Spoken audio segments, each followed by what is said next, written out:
Hi everybody, I am here live at Embellish Boutique on Lincoln in North Center, Chicago. They are an ethical accessories store. I'm wearing one of their masks and one of their necklaces here today. So I'm going to flip it over to the owner, Carrie, to tell you a little bit more about what they do here. Carrie? Hi guys, thank you so much for joining us today.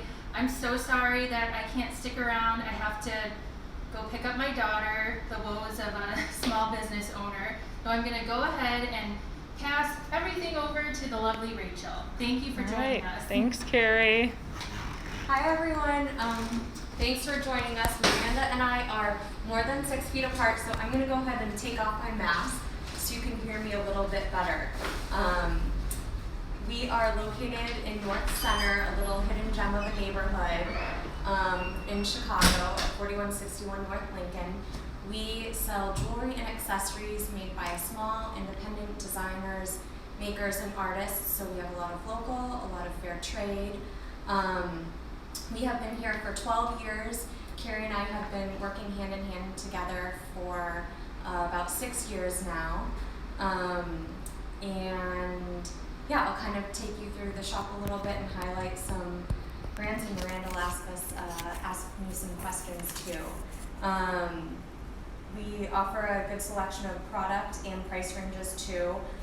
So from little host gifts to anniversary gifts to something special for you to change your whole look. We try to hit a lot of different price points in those. We also love supporting other small businesses in the neighborhood, and we also fundraise with schools and nonprofits to help give back. Miranda, do you want to start with some questions? Yeah, let's get it going. Okay. So Embellish was really a brick and mortar business. So how were you able to kind of pivot once the pandemic hit to continue serving your customer base? Sure, good question. So we immediately shifted to an online model when we had to close the shop. Carrie and I had been talking about that for a number of years, and we were ready to pull the trigger and jump right in. I built up the site, and we tried to fill it with everything that was in store at first, so we could offer all of our, March, April, all of our spring merchandise to our customers. But that was not the only way. We had customers texting and emailing us, leaving voicemails that we would check saying, there's a birthday coming up, I have an anniversary, what do you have? Can you send me pictures? So we were using that channel. We also did Instagram posts around Mother's Day with special selections of a scarf and a bracelet, or items that kind of work together, that a customer could quickly, message us back and say, that's what I want, and we hold it for them, and then talk to them on the phone the next day and run their card and drop it off curbside, social distancing to them. So what else am I forgetting? Window shopping we offered, so we were, when we could come back in the shop, changing out the window every couple days, almost completely, as we had people walking their dogs by and texting us and calling us saying, I saw this scarf, it's right next to this blue hat. So window shopping that way, and again, delivering to our customers. So a lot of ways you were able to serve your customers. We were not closing off any Yeah, way. and it sounds like you have a good loyal customer base too that knew to reach out to you for those special occasions and things. So that's great. We're really lucky. Awesome. So how were you able to also work with your suppliers to ensure that you were continuing to support each other during this crazy time? That's another good question. So when we shifted to having the online presence mainly, while we had product in store, we knew for a website, you really have to make it look robust with product. So there were 2 designers that we were canceling our orders with, or about to, and we shifted gears and asked them if we could list their product on the website and showcase them that way and bring them in orders as well. A number of our designers were losing their orders because shops across the country were closing. or having to shut down or find new pathways of selling. So Abby Alley, who is local, and Marin, I'm going to scooch around because her things are over here, I'll show you. So she is local in Chicago, and she works with artisans that make a fair wage in Kenya. So she allowed us to put a ton of her merchandise on our site and highlight her things, and now she is a pop-up in our shop once we are able to open again. So she'll drop things off to us now, and before she was drop shipping directly to our customers from our website, which was a huge help, and she was happy to have those sales coming in to her as well. Malia Designs is another line that the same thing, we were about to cancel our order of bags with them. You guys are probably familiar with Malia Designs. She let us put a ton of their bags up online. We were selling those, and then they said, hey, we have face masks. Would you want to try those out too? And we were hesitant. We were like, face masks? Are people going to be wearing them? I don't know. And sure enough, when those were available, we popped those on the website as well. And those have been super successful. Yeah, I think that's the dropship option with both of them were huge in allowing us to keep operating and offering a wide selection to our customers. Yeah, and both of those companies are Chicago Fair Trade members, which we love as a part of Chicago Fair Trade, of course. So my next question for you is, what is your biggest learning from operating a small business during a pandemic, or if there's any advice that you would offer to other small business owners during this unprecedented, time for small businesses? Yes, so a little bit what we talked about before is just to roll with the punches and adapt. Don't close off the sales channel. We probably have changed our model of how we're doing things about 10 times over. Each week it was a little bit of, can we open our door? How do we open our door? Are we still delivering to the customer? Can they come to the store to pick up? Can they only come to the curb outside to pick up? So just kind of, staying on your toes and adapting to what you can handle and what your customer wants too. We still around Mother's Day had some customers who usually stop in and say, this is what we usually get for her, or you know her, what is she like? Tell us what she wants this year. Mm-hmm. And we still had those customers calling us and saying, hey, I don't know what it is, can you just package it up? And we'd say, of course, and we'd send them a picture of it. And so every avenue, just stay open and tell your customers that you're there for them.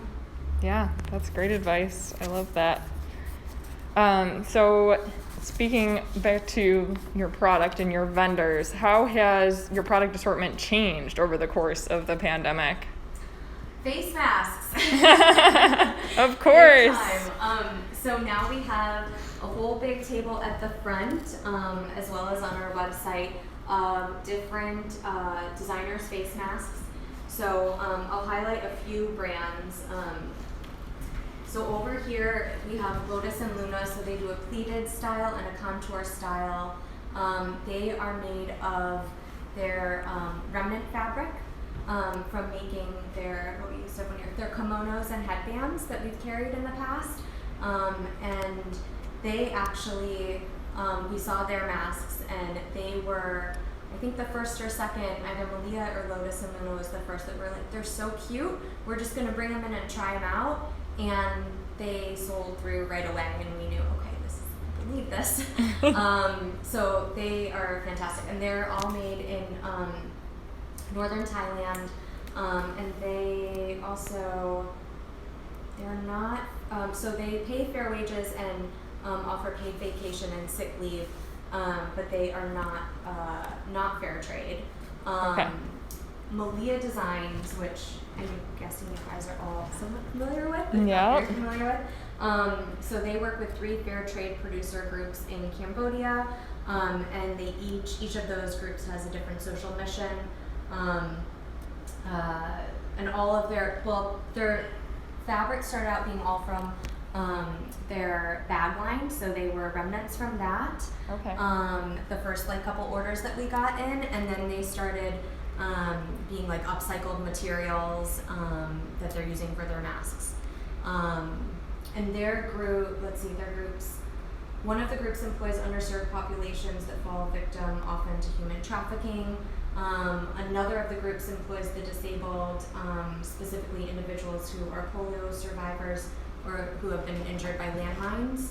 And then the third prioritizes hiring deaf and disabled individuals, but all of their production is in Cambodia. Okay. And then the third group I'll show, so Sue Houghton is our neighbor's mom, and she works part-time at Ravinia and teaching art in the summer. So when the school closed and Ravinia shut down, her income was gone.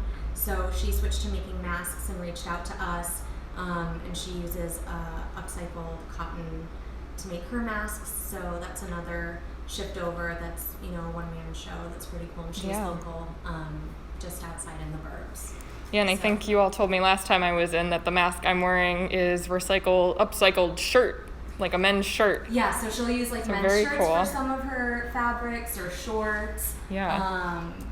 Yeah, pretty cool. Love that. And then you said, so other products too. We started carrying hand sanitizer, which is not something we carried in the past. Mm-hmm.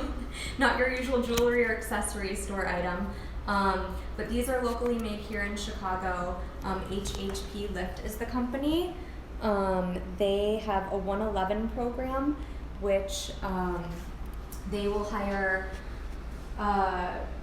people from underserved neighborhoods in Chicago that have a larger barrier to overcome. So either they're a single mother or they have been incarcerated, and so they kind of set them on the track to earn a fair wage and get benefits. They focus on leadership training and mentorship in their program to kind of set them up for a really successful career track. Awesome. So that's another product item that kind of shifted from what we have sold in the past. Yeah, and another Chicago Fair Trade member. You're full of them here. So last question I have for you is, how do you choose your suppliers? So what are the factors that are really important when you're choosing to add a supplier or a product into the store? Sure. So we will focus pretty much it's people that we meet and have a connection with, or they have a story that we just really fall in love with. So in terms of that, meeting the suppliers, that's really important, but also like the quality of the product, the price, and how it fits into our assortment of what we want to offer, and the packaging of it too. We found that if one company, or I guess if a number of companies are making a really similar product, we'll go with the company that has a deeper social mission, or gives back in some way. Yeah. We also, I guess I'll show, so Bazaar, they are local here in Chicago, and they are direct trade and support families in India and Nepal.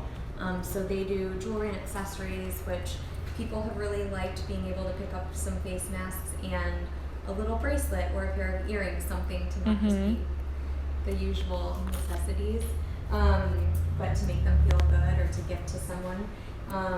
The other company that is local is Gabriel John. So we've been working with him for a while. He makes candles and does eco-friendly packaging, small batch non-GMO soy candles that have had a big following. He actually, his big show is the One of a Kind show here in Chicago. And when both the spring and the winter were canceled, we spoke with him and just said, hey, can we bring in more of your candles? You can showcase them here and send people over here. So you kind of have to gear up for those big shows to have a lot of products. So right. So we're trying to help him out too, and he's helping us out by bringing in more product to fill the store. Yeah, and that's what's great about supporting local businesses, is that the local businesses are supporting other local businesses, and it's just really creating community. And we try to do the best we can with our suppliers. We're always trying to do better. Not everything is, fair trade that we do, but everything does have a story that we can connect to. Love that. Well, thank you for having us in the store today. That's all the questions that I have for you. I don't know if there's anything else that you wanted to tell our viewers. I will tell you guys our store is open, so you can come in Monday through Saturday, 11 to 5 p.m. We are here. Please wear a face mask. Use hand sanitizer at the door. Be patient and right there for your convenience. Social distance. You can also shop online with us at embellishchicago.com 24/7, and feel free to message us questions or email or call us with questions when placing your order. If you have questions about product selection, we're happy to help. But thank you, Miranda, and everyone for coming out tonight to hang out. Yeah, thanks for having us. And we will be posting the recording of this video, so if anybody didn't have a chance or if they want to catch it again, we will be sharing, and I think Embellish will be sharing on their channels as well. Yes, we will. So, okay, thanks so much for having us. We'll talk to you later. Bye. Bye, everyone.